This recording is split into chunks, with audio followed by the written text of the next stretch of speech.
Ich bin Sarah Missian, 35 Jahre alt und führe das Surfcenter in Silvaplana.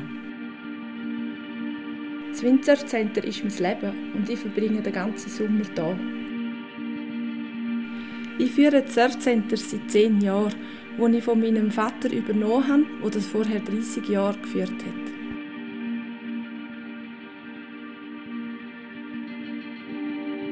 Ich komme am Morgen früh in die Station und geniesse die Ruhe.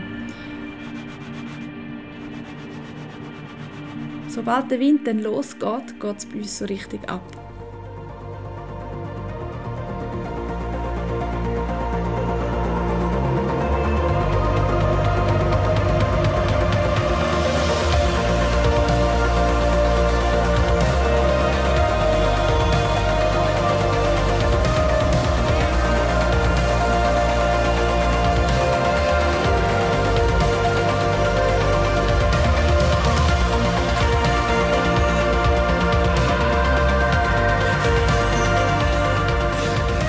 Wir sind Surf- und Kite-Mekka auf 1800 Meter.